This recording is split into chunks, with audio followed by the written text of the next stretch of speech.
कल जब अमीर बिलाज पे फायरिंग हुई है उस वक्त मौजूद थे और ये उनके कज़न हैं। मेरे कज़न के जो मुखालिफ थे और उन्होंने अटैक कर दिया, फायरिंग कर दी और एक मौके में इन्होंने हमारे गनमैनों ने पकड़ लिया। तो एक उधर ही क्योंकि क्रॉस फायरिंग भी हो रही थी, उन्हीं के बंदे भी कर रहे थे बीच में। तो एक मौके पे उसकी डेथ होगी शूटर की। तो ये कहता था कि यार एहतियात करो यार, मेरे मगरनब चढ़े हुए हैं। बस यही कहता था यार, सारे एहतियात करो, अपने भाइयों को कहता था। वो भी नहीं, वैसे तो उनका दिल नहीं मान रहा था। आज वो ये कह रहे थे मैंने आज शादी पे नहीं जाना, उसका दिल ही नहीं था, नहीं जाना चाह रहे। नहीं मैंने नहीं जाना। वो कहता बस मेरा दोस्त नाराज हो जाएगा इस वजह से चले गए। क्रॉस है, एक इधर से आया, एक बाकी इधर से थे। उन्होंने क्रॉस फायरिंग की है। जो इधर वाला आया था वो बिल्कुल करीब आके उसने फायर किए हैं। बाकी उसके साथ 3 और साथी थे। हमने उनको उठाया था, वो पूरे कायम थे, सांस ले रहे थे। बात में थे, हाँ होश में थे, सांस ले रहे थे। लेकिन जब तक हम हॉस्पिटल पहुंचे तो आप लोगों को था कि कोई सीरियस इंजरी हो चुकी भी है?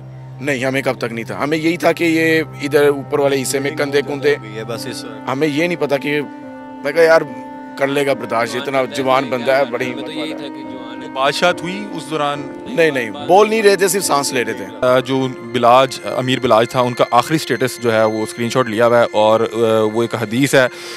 हदीस का जो तर्जुमा है वो ये है कि नबी करीम सल्लल्लाहु अलैहि वसल्लम ने फरमाया कि किसी तकलीफ़ में अगर कोई शख्स मुब्तला हो तो उसे मौत की तमन्ना नहीं करनी चाहिए, और अगर कोई मौत की तमन्ना करने ही लगे तो ये कहना चाहिए।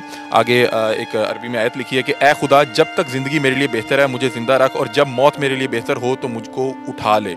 ये आखिरी वो स्टेटस है और ये उन्होंने 12:15 पे कल लगाया। दो भाई हैं, अमीर मौसफ और अमीर फ़तेह, और उनके बिलाज भाई के उनके 2 बेटे हैं। क्या उम्र है उनके? एक की 5 साल, एक की 4 साल। बहुत प्यारे बच्चे हैं और छोटे छोटे बच्चे हैं। ये जिन्होंने जुल्म किया है ना, अल्लाह ताला बहुत बड़ा है। हम पहुंचे हैं, बैठे हैं, तो कहते हैं यार इस टेबल में नहीं, दूसरे टेबल में ना बैठो, आप लड़के उस सामने वाली टेबल में बैठो, जहाँ पे वो ये बारात और वलीमे की सेरेमनी चल रही, जहाँ पर वो खुद बैठे हुए थे ना, जिस टेबल खुद बैठे थे। वहाँ पे क्या कह रहे थे? वो ना बैठो, आप साइड पे होके बैठो। इसका मतलब है कि उन्हें पता था कि कोई अटैक हो सकता है। देखो जी, वो वही बेहतर जानते हैं। नाज़रीन, इस वक्त शहर खमोशा मियानी साहब कब्रिस्तान से आपसे बात कर रहे हैं। हमारे साथ ज़रबख्त मौजूद हैं। कल जब अमीर बिलाज पे फायरिंग हुई है उस वक्त मौजूद थे और ये उनके कज़न हैं। इनसे जानते हैं कि क्या हुआ। अभी तदफीन का अमल मुकम्मल हुआ। अस्सलाम वालेकुम। वालेकुम सलाम। सबसे पहले आप इस टाइम गम की हालत में होंगे। बहुत शुक्रिया आपके वक्त का। सर, सबसे पहले बताइएगा कि कल हुआ क्या वहाँ पे? मतलब कि कोई शादी की तकरीब थी, आप लोग साथ थे, हुआ क्या? क्योंकि बहुत सी चीज़ें जो हैं गर्दिश कर रही हैं। शादी थी एक दोस्त की, उधर गए थे, टेंट की निकलने का टाइम था। जब निकले हैं बाय एग्जैक्ट की उसके वापसी की तरफ, तो बीच में फ्लोर में ही बंदा आया जिसने वाज़ें लगाई हैं, कोई अजीब सी मुखालफों के नाम लेके। अब जो मेरे कज़न के जो मुखालिफ थे और उन्होंने अटैक कर दिया, फायरिंग कर दी, और एक मौके में इन्होंने हमारे गनमैनों ने पकड़ लिया। तो एक उधर ही क्योंकि क्रॉस फायरिंग भी हो रही थी, उन्हीं के बंदे भी कर रहे थे बीच में। तो एक मौके पे उसकी डेथ होगी शूटर की, और बाकी जो 3 थे 4 थे वो मौके से फ़रार हो गए। अच्छा, आप लोगों को कोई थ्रेट भी था पहले इन दिनों में? क्योंकि ये ख़ानदानी दुश्मनी तो बड़ी पुरानी चल रही है। ये टीपू ट्रकों वाला उसकी नज़र हो गए, बिल्ला ट्रकों वाला उसकी नज़र हो गए, अब अमीर बिलाज भी उसकी नज़र हो गई। आप लोगों को कोई थ्रेट भी था इन दिनों में? क्योंकि वो बड़ी हाई प्रोफाइल जगह थी, वहाँ पे बड़ी हाई प्रोफाइल पर्सनैलिटीज़ आई हुई थी। देखें, थ्रेट तो नहीं, लेकिन हमारी कज़न से आपस में हम रोज़ रात को बैठते थे, कब होती वो, लेकिन वो कहता था, लेकिन सीधे लफ्ज़ों में नहीं उसने हमें बात, क्योंकि वही बेहतर जानता था सारे मामला। तो ये कहता था कि यार एहतियात करो यार, मेरे मगरनब चढ़े हुए हैं। बस यही कहता था यार, सारे एहतियात करो, अपने भाइयों को कहता था। वहाँ पे कुछ सिक्योरिटी के मामला नहीं थे? क्योंकि वो एक साबिक डीएसपी के बेटे की शादी थी, वहाँ पे दीगर भी जो हाई प्रोफाइल पर्सनैलिटीज़ हैं वो भी आए हुए थे। तो कुछ सिक्योरिटी के मामला को बहुत बेहतर नहीं थे? देखिए, सिक्योरिटी पर नॉर्मली अपनी अपनी जो उसकी थी, क्योंकि हमारे पास भी असला वो नहीं था, हमने निकाला हुआ था, ना लेके गए हुए थे। गार्ड्स वगैरह आपके साथ थे? हमारे साथ कोई 8-9 गार्डमैन थे। 8 गनमैन थे, कोई दोस्त यार थे सारे। आप भी मौजूद थे? हाँ जी, हम भी। आप भी मेरे ख्याल मौके पे मौजूद थे? मैं हॉस्पिटल आया था बाद में। आप हॉस्पिटल बाद में आए थे। अच्छा, क्या बातें हो रही थी जाते हुए? वो बड़ा एक नौजवान और फुल ऑफ लाइफ एक लड़का था, जाते हुए क्या बातें हो रही थी? क्योंकि उसके तो ज़हन गुमान में भी नहीं होगा कि ये इस तरह का यहाँ पे मामला पेश आ जाएगा। बिल्कुल भी नहीं, वैसे तो उनका दिल नहीं मान रहा था। आज वो ये कह रहे थे मैंने आज शादी पे नहीं जाना, उसका दिल ही नहीं था, नहीं जाना चाह रहे थे? नहीं उसने कहा मैंने नहीं जाना। वो कहता बस मेरा दोस्त नाराज हो जाएगा इस वजह से चले गए। पता ही नहीं था कि मैंने सुना है कि कुछ उन्होंने व्हाट्सएप का कुछ स्टेटस भी इस अंदाज का लगाया हुआ था। वो वैसे हदीस के तरह स्टेटस रोज़ रूटीन से लगाते अगर थे। आपके पास अगर वो स्टेटस हो काइंडली अगर आप दिखा सकें, क्योंकि मोबाइल में अभी तक तो स्टेटस वो होगा नहीं हुआ होगा। नहीं, हो गया हो गया। ये नाज़रीन ये भी वो आपके साथ स्टेटस भी शेयर करते हैं। अच्छा मुझे बताइएगा कि ये आप तो एक अफरा तफरी होगी, आप बता रहे हैं कि वहाँ पे कुछ लोग सेल्फी ले रहे थे, ये भी कोई सेल्फी लेने आए थे साहब? नहीं, सेल्फी लेने नहीं, एक बंदा सेल्फी लेने ज़रूर आया था, लेकिन उसी दौरान जब सारे सेल्फियाँ इस तरह कर रहे थे, उसी दौरान ये अटैक हुआ। इसलिए ना गन तो संभलने का भी मौका नहीं मिला? नहीं मिला ना, पता ही नहीं लगा, ना गनमैन को पता लगा, क्योंकि काफ़ी यहाँ पर रश था, पता नहीं लगा कौन अपना कौन गैर है, कौन आया कौन। किस अंदाज में वो आया, उसने फायर खोल दिया? क्रॉस है, एक इधर से आया, एक बाकी इधर से थे, उन्होंने क्रॉस फायरिंग किया। अच्छा, कुछ लोग बता रहे हैं कि उन्होंने बिल्कुल कांधे पे रखे हाँ, जो इधर वाला आया था वो बिल्कुल करीब आके उसने फायर किए हैं। बाकी उसके साथ 3 और साथी थे, 3 थे कि 4 थे, ये अब कंफर्म नहीं है। लोगों को महसूस हुआ लाते हुए कि मुश्किल हो जाएगा जानबर होना? जब तक उनको उठाया, हमने उनको उठाया था, वो पूरे कायम थे, सांस ले रहे थे। बात होश में थे? हाँ, होश में थे, सांस ले रहे थे। लेकिन जब तक हम हॉस्पिटल पहुंचे तो आप लोगों को था कि कोई सीरियस इंजरी हो चुकी भी है? नहीं, हमें कब तक नहीं था, हमें यही था कि ये इधर ऊपर वाले हिस्से में कंधे कुंधे, बस इस हमें ये नहीं पता कि मैं कहा यार कर लेगा बर्दाश्त, इतना जवान बंदा है, बड़ी हिम्मत तो यही वाला था है। कि जवान है। बादशाह हुई उस दौरान? नहीं, बोल नहीं रहे थे, सिर्फ सांस ले रहे थे, सिर्फ देख रहे थे और सांस ले रहे थे। तो जब हॉस्पिटल पहुंचे हैं तो जिना करीब तरीन हॉस्पिटल तो वही जिना अस्पताल उस टाइम करीब पड़ता था मैं। गवर्नमेंट का वही था ना हॉस्पिटल। नाज़रीन ये इनके कज़न, आपका क्या नाम है? हुसैन। हुसैन भाई ने जो बिलाज अमीर बिलाज था उनका आखिरी स्टेटस जो है वो स्क्रीनशॉट लिया हुआ है, और वो एक हदीस है, हदीस का जो तर्जुमा है वो ये है कि नबी करीम सल्लल्लाहु अलैहि वसल्लम ने फरमाया कि किसी तकलीफ़ में अगर कोई शख्स मुब्तला हो तो उसे मौत की तमन्ना नहीं करनी चाहिए, और अगर कोई मौत की तमन्ना करने ही लगे तो ये कहना चाहिए। आगे एक अरबी में आयत लिखी है कि ए खुदा, जब तक ज़िंदगी मेरे लिए बेहतर है मुझे ज़िंदा रख, और जब मौत मेरे लिए बेहतर हो तो मुझको उठा ले।